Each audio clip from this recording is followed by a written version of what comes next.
65 लाख केंद्र सरकार के पेंशन धारकों के लिए अच्छी खबर, अर्रियर और फिक्स मेडिकल अलाउंस को लेकर बड़ा तोहफा जारी। वित्त मंत्रालय के व्यय विभाग के तहत सीपीएओ ने 65 लाख पेंशन भोगियों के लिए एक बड़ा तोहफा जारी किया है। वित्त मंत्रालय के व्यय विभाग के तहत सीपीएओ ने 65 लाख पेंशन भोगियों के लिए एक बड़ा तोहफा जारी किया है। अब फिक्स्ड मेडिकल अलाउंस (एफएमए) और बकाये का कॉलम भी पेंशन भोगियों के ईपीपीओ में शामिल किया जाएगा।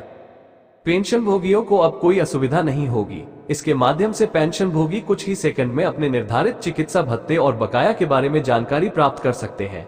सीपीएओ ने सभी पेंशन भुगतान करने वाले बैंकों के सीपीपीसी के प्रमुखों को अपने सिस्टम को इस तरह से अपग्रेड करने का निर्देश दिया है कि पेंशन भोगियों को किसी भी असुविधा का सामना न करना पड़े। सीपीएओ ने सूचित किया है कि भविष्य में निश्चित चिकित्सा भत्ता और पेंशन भोगियों के बकाया से संबंधित सभी मामलों को डिजिटल रूप से भेजा जाएगा। अब पेंशन भोगियों के ईपीपीओ में निश्चित चिकित्सा भत्ता और बकाया राशि का कॉलम होगा, ताकि पेंशन भोगियों को इन चीजों के बारे में पता चल सके।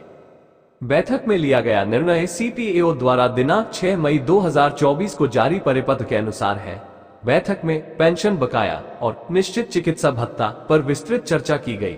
उसके बाद उन्हें ईपीपीओ में शामिल करने का निर्णय लिया गया है, ताकि पेंशन भोगी को पता चल सके कि उसे कितना बकाया मिला है, उसे कितना मिलने वाला है, उसे कितना निश्चित चिकित्सा भत्ता मिल रहा है। सभी पेंशन भुगतान करने वाले बैंकों के सीपीपीसी के प्रमुखों को 15 मई 2024 तक प्रणाली में आवश्यक बदलाव करने को कहा गया है। सार्थक परिणाम मिलने के बाद निश्चित चिकित्सा भत्ता और बकाया से संबंधित सभी मामलों की प्रक्रिया डिजिटल रूप से पूरी की जाएगी। ईपीपीओ में निश्चित चिकित्सा भत्ता और बकाया राशि को शामिल करने के बाद पेंशन भोगियों को किसी भी समस्या का सामना नहीं करना पड़ेगा।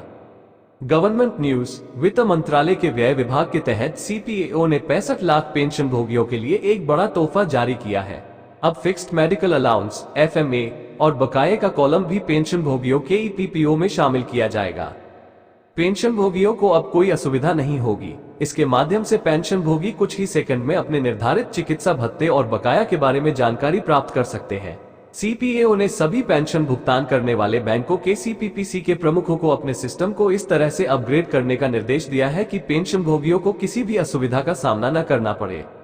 ईपीपीओ में शामिल किया जाएगा। सीपीएओ ने सूचित किया है कि भविष्य में निश्चित चिकित्सा भत्ता और पेंशन भोगियों के बकाया से संबंधित सभी मामलों को डिजिटल रूप से भेजा जाएगा।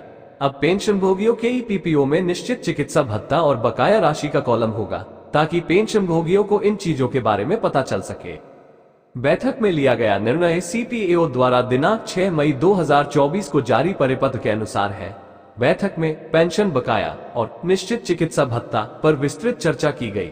उसके बाद उन्हें ईपीपीओ में शामिल करने का निर्णय लिया गया है, ताकि पेंशन भोगी को पता चल सके कि उसे कितना बकाया मिला है, उसे कितना मिलने वाला है, उसे कितना निश्चित चिकित्सा भत्ता मिल रहा है।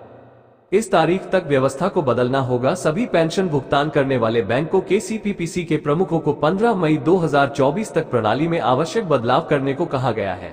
सार्थक परिणाम मिलने के बाद निश्चित चिकित्सा भत्ता और बकाया से संबंधित सभी मामलों की प्रक्रिया डिजिटल रूप से पूरी की जाएगी। ईपीपीओ में निश्चित चिकित्सा भत्ता और बकाया राशि को शामिल करने के बाद पेंशन भोगियों को किसी भी समस्या का सामना नहीं करना पड़ेगा।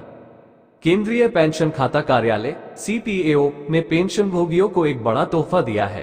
पेंशन भोगियों को मैनुअल प्रक्रिया से छुटकारा मिल जाएगा। कोई भी पेंशन भोगी ईपीपीओ में अपने निश्चित चिकित्सा भत्ते या बकाया की स्थिति देख सकेगा। सीपीएओ ने कहा है कि अगर पेंशन देने वाले बैंकों को इस प्रक्रिया को शुरू करने में कोई कठिनाई होती है, तो वे तकनीकी सहायता के लिए धीरज कुमार, वैज्ञानिक अधिकारी एसबी, सीपीएओ से संपर्क कर सकते हैं।